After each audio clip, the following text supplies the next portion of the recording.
In the first half of September, trends of the previous weeks continued in Ukraine. The main battles are going on the Zaporizhia front, where the armed forces of Ukraine have continued their slow advance through heavily fortified open fields.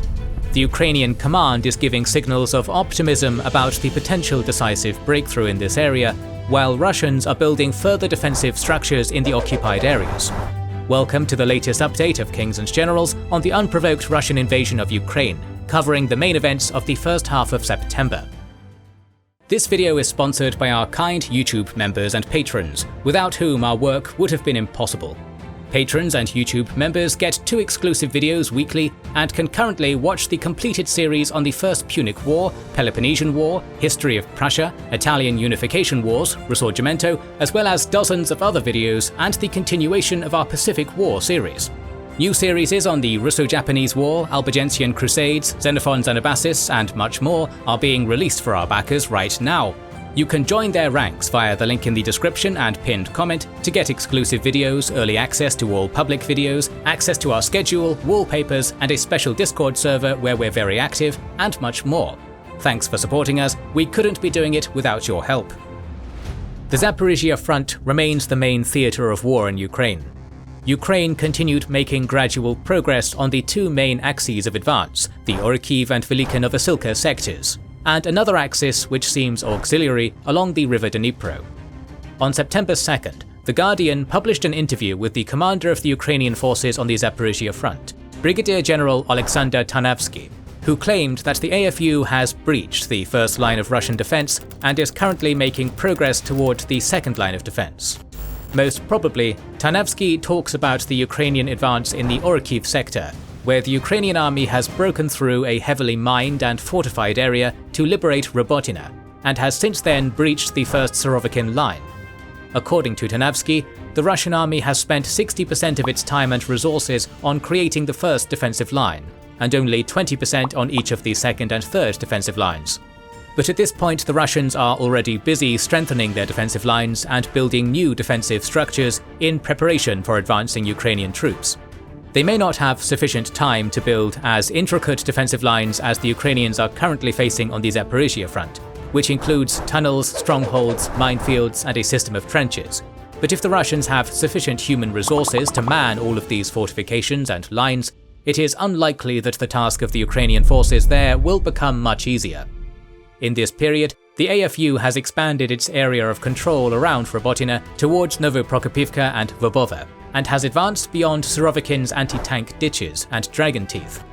The Ukrainian army has also renewed its assault on Novodonetska and Novomayoska in the Velika Novosilka section.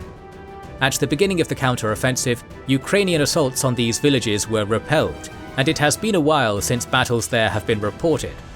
As of September 11th, battles in Novomayoska have been ongoing.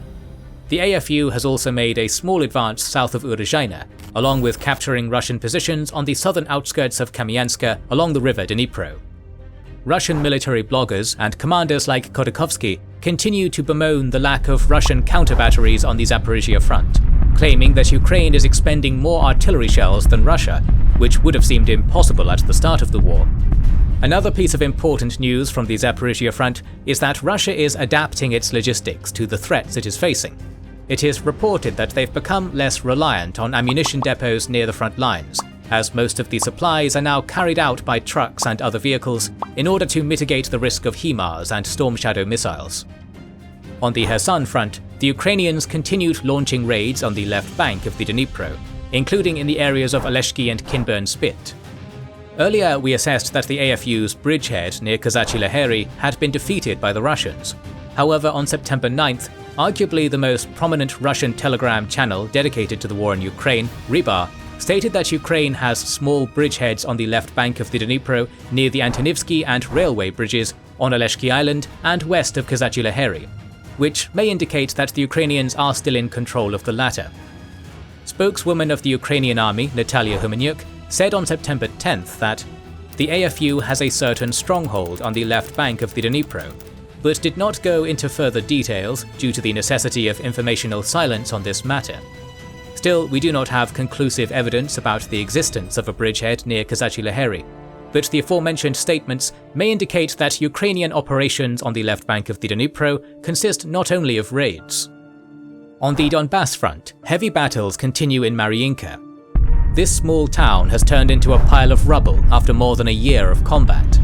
In early September, it was reported that the Russians had finally managed to capture most of the town, pushing the Ukrainian defenders to the western outskirts of the town, only to be pushed back again. Mariinka remains contested as of September 11th. On September 8th, the 59th Mechanized Brigade advanced into Opytna, getting closer to the Donetsk airport, which was the ground of the heaviest battles at the start of the war in Donbass in 2014. Battles continued in the Bakhmut section as well. The Ukrainian Lyut Assault Brigade and other units have liberated most of Klishchiivka, pushing the Russian army to the northeastern edge of the town. Ukrainian pressure has also forced the Russians out of Andriivka on the southern flank of Bakhmut. On the North Luhansk front, the Russians have managed only incremental gains south of Vilshana, along with gaining some ground towards Novoyehorivka. The Ukrainian command has been raising alarm about the gathering of a large number of Russian troops and equipment on this front for weeks, but so far the Russian progress has been quite small. There have also been two notable events related to marine warfare. On September 11th, Ukrainian special forces captured an oil and gas rig called the Boyka Towers, situated between Zminyi Island and Crimea. This installation was occupied by Russia in 2015, and according to the Ukrainians, had been used as a military warehouse and a staging platform for its missiles and helicopters. Also on September 13th, Ukraine launched an attack on Sevastopol Bay, damaging the Rostov-on-Don B-237 submarine and Rapucha-class landing ship Minsk, along with Russia's main Black Sea Fleet shipbuilding and maintenance plant, Sevmozavod. Such attacks are the continuation of Ukraine's tactic to degrade Russia's naval potential in the Black Sea, at a time when the Dardanelles Straits are closed to its warships, and are going to help Ukraine to defeat the Russian blockade of its ports. There is no denying that Ukraine's progress in its counter-offensive on the Zaporizhia front and around Bakhmut has been modest. We have already touched upon its reasons many times in our different videos, including the one which is specifically dedicated to the analysis of the counter-offensive. Ukrainian forces are fighting in the hardest of circumstances, where battles often go literally for each house, each pile of rubble, and each tree line. They do not have air superiority or a noticeable manpower advantage, which are conventional preconditions for mass offensive operations. And yet they are making progress and breaching well-prepared defensive lines as we speak. On September 11th, the US Joint Chiefs of Staff Chairman, General Milley, stated that Ukraine has 30 to 45 days of fighting weather left. However, the Ukrainian military intelligence chief Budanov has insisted that the onset of cold and rainy weather will not stop the AFU. It will be harder to fight in cold, dampness and mud, but fighting will continue. The counter-offensive will continue. Indeed, Ukraine's counter-offensive in Kherson concluded only in November, while Russia's attack on Bakhmut picked up pace in the winter. Cold weather and rain make any military operation much more difficult, but not impossible. So it looks like the Ukrainian army will continue its efforts of advancing towards the Azov Sea and cutting the land bridge to Crimea for as long as its offensive capacity permits. The Ukrainian government is boosting its internal production and working to get more foreign military aid from its allies. On September 3rd, the now former Minister of Defense Alexei Reznikov, who was later replaced by Rustem Umerov, claimed that in the autumn of 2023, Ukraine will have a boom of local drone production. The Ukrainian government is also adopting measures to make it harder to avoid mobilization, indicating that it is preparing for a long war, which has been hinted at by high-ranking officials, including President Zelensky. To make sure that the Ukrainian army maintains its current level and even exceeds it for the long war, they have to ensure that Western support keeps coming. On September 1st, the UK military industry giant BAE Systems signed a deal to produce weapons and light artillery in Ukraine. Also on that day, Politica reported that Kyiv will receive the first 10 Abrams M1A1 tanks in mid-September, following the completion of training of the first group of tank crew. On September 2nd, the Ukrainian Air Force reported that the United States would supply AMRAAM missiles worth $192 million. On the following day, Zelensky stated that France had joined the group of countries that would now train Ukrainian pilots on F-16 fighter jets. On September 4th, Belgium promised 8 Rim-7 Sea Sparrow missiles to Ukraine. On September 5th, Germany pledged Biber armoured bridge layers, Zetros trucks, ammunition for Gepard air defence guns, small weapon ammunition, grenades and other equipment. On September 6th, the United States announced another military aid package to Ukraine, which includes depleted uranium ammunition for Abrams tanks, 190 MRAP mine-resistant wheeled armoured vehicles, HIMARS ammunition, 155 and 105mm artillery shells, equipment for the Ukrainian air defences, 81mm mortar shells, and small arms ammunition. Ukraine will also receive more than 150 drones of its own choosing from the French company Delair. On September 7th, the British government announced that it had started providing aviation security to protect grain-carrying ships from Ukraine. The press release from Downing Street stated that, "We will use our intelligence, surveillance and reconnaissance to monitor Russian activity in the Black Sea. As part of these surveillance operations, RAF aircraft are conducting flights over the area to deter Russia from carrying out illegal strikes against civilian vessels transporting grain." While Russia is likely saving its cruise missiles for another mass wave of attacks on the Ukrainian energy infrastructure in the cold months, it has continued targeting the Ukrainian port infrastructure, mostly in Odessa, with Shahed drones ever since the grain deal stopped. Debris of one of these drones fell on Romanian territory, which was at first strongly denied by the Romanian government, only to be later admitted. Even though this was most likely not intended by Russia, the activation of the British Air Force in the Black Sea and debris of Russian drones on NATO territory demonstrates that while risks of escalation between NATO and Russia are not large, they are not non-existent either. On September 9th, Lithuania delivered 1.5 million rounds of ammunition to Ukraine, while Japan pledged 24 demining cranes. Also on that day, Zelensky stated that Germany would give more Gepard anti-aircraft guns to the Ukrainian army. On September 11th, South Korean President Yoon Suk-yeol announced a humanitarian aid package worth $2.3 billion for Ukraine. Germany pledged a further 40 Marder infantry fighting vehicles and 2 Skynex air defense systems. On September 12th, Denmark announced a military aid package worth $833 million, which includes unspecified tanks, infantry fighting vehicles, tank ammunition, and anti-aircraft guns. Ukraine will be needing more tanks, armoured vehicles, demining equipment, drones, missiles, and other weapons to maintain its offensive momentum, along with further air defense systems to protect its cities and critical infrastructure and its forward units on the battlefield. There have been reports in the American media about the US government creeping ever closer to giving ATACMS long-range missiles to Ukraine, but it is not the first time, so it would make sense to wait for the official announcement. Russia is also talking to its very small number of allies to boost its offensive potential.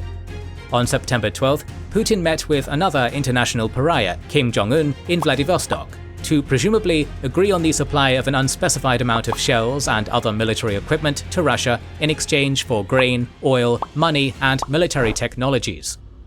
According to the chief of Israeli intelligence, David Barnea, Iran intends to give mid- and long-range missiles to Russia. Earlier, it was reported that Iran has so far been reluctant to give them to the Kremlin in fear of further international sanctions and isolation, but Barnea's claim may indicate that there has been a shift on this matter. The Kremlin is also deploying new forces to Ukraine and continues its mobilization efforts.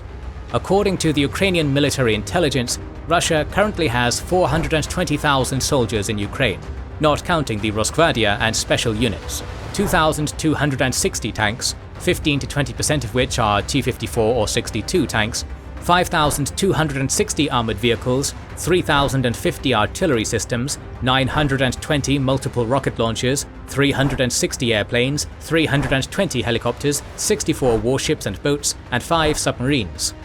Budanov has also claimed that the Russians have created the 25th Combined Arms Army and deployed it to the Kupiansk sector of the front, transferring the 41st CAA from there to southern Ukraine. The former Russian president and the part-time horseman of the apocalypse Dmitry Medvedev stated on September 3rd that 280,000 people have signed contracts with the Russian army in 2023, which include people who previously fought in paramilitary companies like Wagner and other so-called volunteer units. Many of these people have already been fighting in Ukraine, and the bulk of them have signed contracts with the Russian army following Shoigu's decree requiring all volunteer formations to sign contracts with the Ministry of Defense. The Russian Duma deputy Gurilev claimed that the plan was to sign contracts with as many as 420,000 people before the end of 2023. The Russian government will likely continue conducting mobilization efforts to bolster its ranks in Ukraine without officially declaring mobilization in order to avoid any public discontent. Russia is also intending to boost its internal production. According to Reuters, Russia is planning to increase its artillery shell production to 2 million per year, along with manufacturing 200 tanks annually. These figures are insufficient to cover the Russian usage in Ukraine, since the Russian army was estimated to use 10 to 11 million shells in 2022 and has lost at least 2,300 tanks since the start of the war, according to the Oryx blog. There have been new developments with regard to the grain deal as well. Putin has been talking with Turkish President Erdogan in hopes of getting concessions in exchange for the restoration of the grain deal.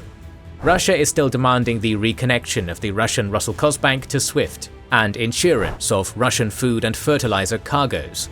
Erdogan called on the G20 leaders to accept Russia's demands in return for the continuation of the grain deal, but the issue has not been resolved yet. In his interview with CNN, Zelensky reiterated that while Ukraine has been waiting for Western supplies, Russia was preparing for Kyiv's counteroffensive. As he said, there is not going to be a happy ending to the counteroffensive because it's not a movie, and simply too many Ukrainians have been lost in this war, even though he remains optimistic about Ukraine's prospects in this war. The diplomatic resolution of this war still remains unlikely, as Putin intends to continue this tragic invasion he's started, while the Ukrainian government wants to keep on fighting until they liberate all their lands recognized by international law. In the meantime, losses continue mounting for both sides.